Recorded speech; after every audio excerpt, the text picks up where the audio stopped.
Welcome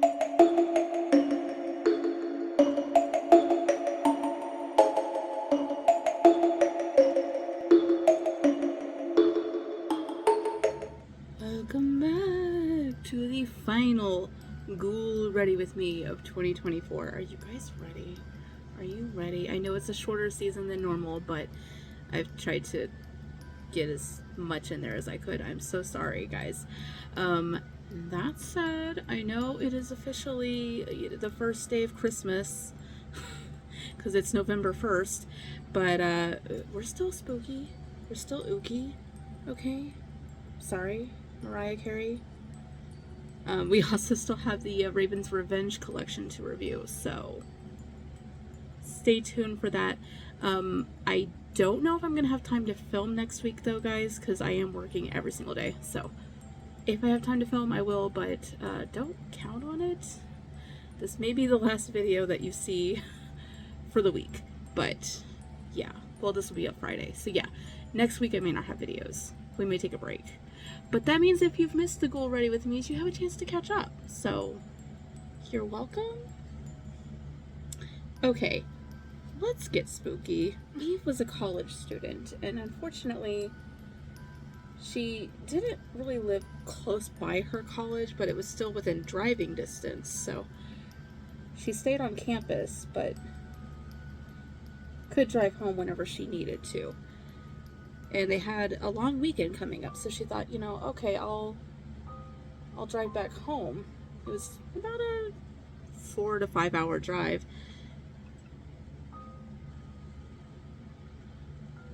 But what's 4 to 5 hours when you're a college student? You have all the energy in the world, right? As long as you have a Red Bull.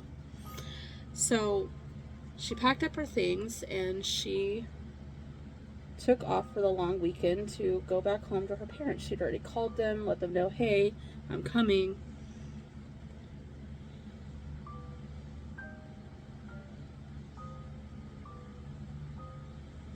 Had a few snacks and drinks for the road, and, you know, was ready to go. Unfortunately, her last class was at 5 o'clock, so she didn't hit the road until 6, but she was still like, you know, I'll be getting home around midnight. It's not a big deal for me to stay up that late, so, like, I can totally still manage that. And she managed just fine until she was about 3 hours into the drive. So when she hit this nasty, gnarly thunderstorm, like, she didn't even remember seeing anything that was supposed to be, like, you know, on the radar, because she checked the weather before she left to make sure, you know, to be prepared for anything. So it's just some, like, random freak storm that popped up, which isn't unheard of, but, you know, it still took her by surprise. She slowed down a little bit because of the wet roads. But unfortunately, even slowing down, being a little more cautious, she still was taken by surprise when lightning struck a tree right in front of her and the tree suddenly fell into the road. She skidded to a stop and swerved to miss the trunk of the tree, but in doing so, she heard a huge thunk, and then the car just went off. So stranded in the middle of a thunderstorm, no idea what's going on with her car. She got out, looked, and a wheel had fallen off of her car. She didn't think she'd skid that hard, but who knows? So she got back in the car, looked at her phone, so she could call for roadside assistance, because luckily she had that as part of her insurance. And of course, she's in the middle of nowhere with no phone signal. She wasn't even sure exactly where she was. She had passed a small town, like maybe, you know, 10 to 15 minutes drive back. It was raining so hard she didn't catch the, you know, what the sign said for the town's name. Well, through the lightning strike, she could see that not too far from where she had stopped with the car was what looked like a little side road. And it looked like there was a driveway not too far down that road. So she's like, well, maybe someone's home. So She got into her trunk, got some, hazard flares out, put them out so if anyone was driving by, they would notice right away, like, hey, there's a car here, and went walking down this road hoping that she was going to find somebody, that she could use their phone, call for help, let someone know, like, hey, there's a tree down across the road, trying to be responsible, trying to be safe. So she started up the driveway, and, sure enough, she saw a huge house up in the distance, and it looked like there was lights on in some of the windows. So she hurried up the driveway. Well, she got closer to the house, and there were no lights, but she swore that she saw some. And then she thought, well, maybe it was a trick of the lightning. It looked like there was lights in the window, but really it was just lightning being reflected by the windows. I don't know. The house actually looked really old and dilapidated, and there were no cars outside of it. So she suddenly was like, this might not even be like a house that someone's living. But she continued on in the vain hope that maybe they had a phone she could use. She got onto the massive porch and knocked on the door.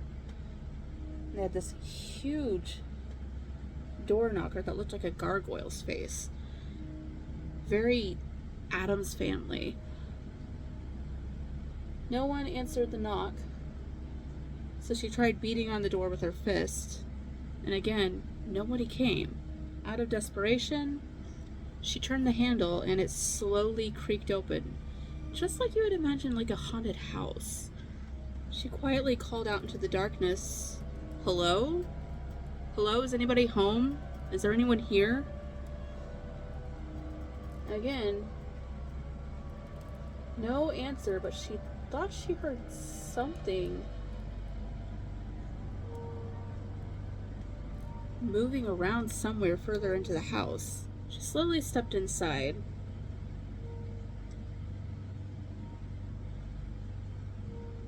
And as soon as she released the door, it slammed shut behind her with a huge thud. Again, she called out, "Is there anyone here?" She thought she heard something, like heavy footsteps, but couldn't quite figure out what direction they were coming from. With all the noise from the storm, everything was kind of just blending together. Well, suddenly she just got this sinking feeling in the pit of her stomach, like this was a very bad idea, just walking into this house. So she turned around and grabbed for the doorknob on the door.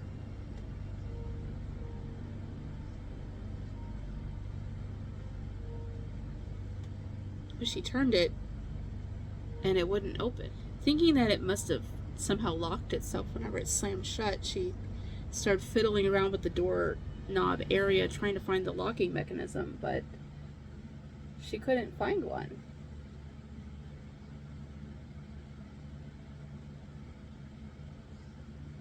But obviously it had to have one because it was locked. Plus, it's a heavy outer door. Like, who wouldn't have a lock on their door? She continued fumbling around trying to find the lock and couldn't find it at all, but she did hear footsteps again, this time unmistakable. There was something in here, but she couldn't again tell where it was in the house. Again, she called out, "Hello, is there someone in here?" And again, there was no answer, but the big thudding footsteps that she heard suddenly stopped. Hoping that this meant that she had whoever it was' attention, she said, "Listen, a tree fell in the middle of the road and I had to swerve to avoid hitting it, and something happened to my car. I just need to use your phone, if you have a phone." Again, there was no answer, but this time she heard the thudding of the footsteps getting louder, so whatever it was, whoever it was heading her way. She was mentally preparing herself.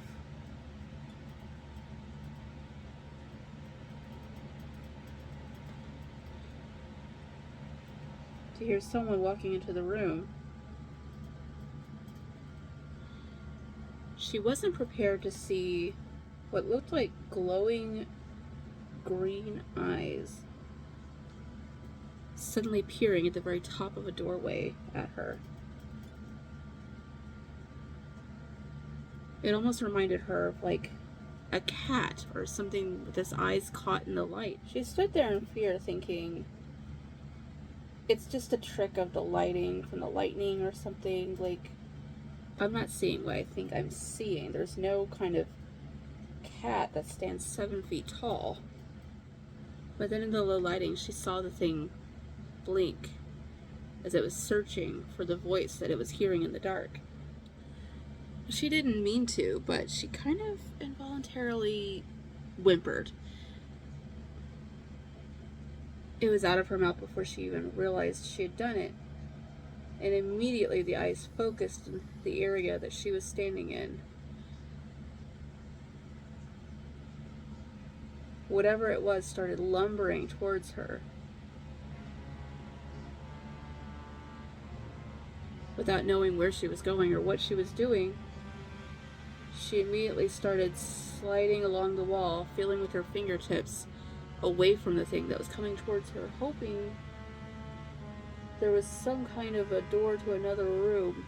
As the thing stumbled towards her in the dark, looking with its weird green lit eyes, she heard it snuffling as if it was trying to sniff her out as well. I'm not sure what kind of creature this was, but she definitely didn't want it to discover her. Her fingertips finally found another wall, so she began creeping along that wall now, hoping against hope that she was going to find a doorway soon.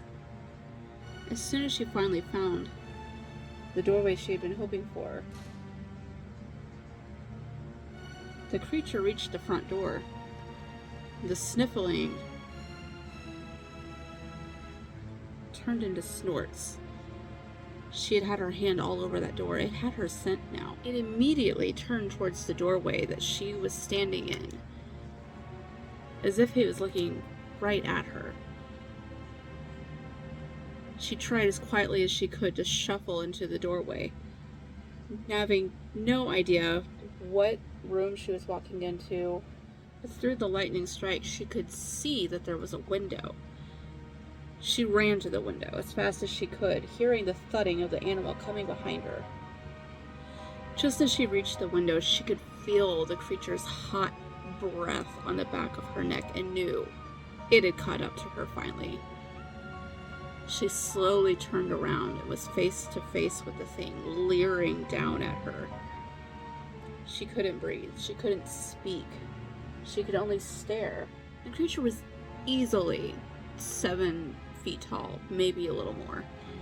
It had weirdly green eyes, like not right green eyes. Something about them were very unsettling to her. And other than that, it looked vaguely human. Only it wasn't. She wasn't sure what it was. She fumbled trying to open the window with her hands behind her back as the thing leaned in closer and sniffed her. It stepped back. She wasn't sure if she should move, if she should scream, what to do. She was just petrified with fear. The thing slowly reached a hand up. It had these long, claw-like nails on it. And with a simple flick of its wrist, it made a huge X on her cheek. She could feel the blood just gushing off of her face. And with that, the thing just stepped backward several feet and then stood there watching, like it was waiting for her to do something. Well, finally, something happened. Her brain snapped out of it, and she lifted the window and threw herself out of it. She ran down the driveway, holding her cheek, hoping against hope that whatever that was wasn't following her. As she took a chance and looked back, she saw that nothing was coming after her. It was so weird. Why would it reach out and slash her cheek and then just watch? She got out of the driveway, ran back down the road to her car that was still sitting there, only now there was a sheriff department car there too. It looked like he was reporting the downed tree, and she's like, oh, thank God. There's something in that house back there. It attacked me. I don't know what it was. It was like 7 feet tall. It had these glowing green eyes. The sheriff just looked at her and meant, is this your car? And she said, yeah, that's my car. And he's like, did you hit your head when you wrecked? She said, no, I didn't. I know it sounds crazy, but there's something in that house back there. The sheriff said, okay, well, let's get you looked at first and foremost. We'll deal with this creature later. So he put her into the sheriff's car, took her back to the station. They looked, they didn't see any bumps on her head, and they cleaned up her cheek and sent her on to the hospital just to make sure that, like, whatever slashed her cheek hadn't given her some kind of an infection. I checked her for a CAT scan just to make sure that she didn't have a concussion or anything like that, because she was telling this outlandish story about some kind of 7 foot tall, not human creature that slashed her cheek. After getting to the hospital, they wiped her face and they didn't see anything. There was an old scar there. It was so weird. And then the sheriff came and got her after they got all the test results back. It was like, hey, road crew already came in, cleared that tree off. You're free to go. We actually had someone come look at your car just to see what was going on, and you had a few lug nuts loose, so your tire flew off. But we went up that road and we saw what you said was a driveway, but there's nothing there. She thought that was crazy. There's no way there'd been a house there. She knew that there was a house there. And as for the gash on her cheek, she couldn't understand why there was suddenly just a scar there. There's no way it healed that fast. It had just happened, like, hours ago. She let him take her back to the car, and again, they had the tire back on. The tree had been chopped up, taken off the road. There was sawdust everywhere, so she knew she wasn't crazy. The tree happened. She didn't hit her head, right? There's no way. Everything that happened had to have happened. She got in her car. She drove up the little road just to satisfy her own curiosity. She pulled into the driveway, and sure enough, it looked like there had been a house there at some point. She could see where a foundation had been poured, but there was no house there. No weird gargoyle door knocker, no creepy old dilapidated house. It's like she just made it all up, but it had been there. She could still feel the creature's breath breathing on her neck as she was trying to open the window. She knew she wasn't crazy. She got back in the car, back out onto the main road, drove home. When she got to where she had a phone signal, she called her mom and was like, Mom, I'm so sorry. There was a huge storm. A tree fell on the road. I'm okay, but I got delayed. I'm on my way home now. And her mom was like, oh, thank goodness you're okay, Evie. And she's like, listen, Mom, something really weird happened to me, though. Like, when my car, I had to swerve to miss the tree, and, like, a tire fell off of my car. So I went to this house to ask for help, but now there's no house there. And I don't know what just happened. There was this creature inside the house that, like, slashed my cheek in a little, like, X mark. And her mom was like, Evie, are you sure you didn't hit your head when you wrecked your car trying to avoid the tree? Because we were in a car wreck when you were little. That's where that scar is from. Evie didn't remember ever being in a car wreck before. Evie wasn't sure if everyone was just gaslighting her or if she was literally losing her mind. But over time, her memories of the house and the creature faded. But for some reason, every time she drove through Blairsville, she'd always get like this weird panic feeling in the back of her throat. Especially by this weird little old road that jutted off of the highway. She couldn't remember why, but she always felt like that would be a bad road to drive down. This was this. I hope you guys enjoyed. Thank you for another spooky season, and hopefully next year I can get some more videos cranked out. We have been so slammed at work, and I have just not had the energy to do what I normally do. So, sorry, but I'm trying, and that's really all I can do, so. Alright, I hope you guys enjoyed this, and again, I probably will not have time to film, but if I do, yay, but if I don't be surprised, okay? But I do have some videos coming up, I just haven't had a chance to film them yet, and I don't know when I will. Alright, love you guys, bye!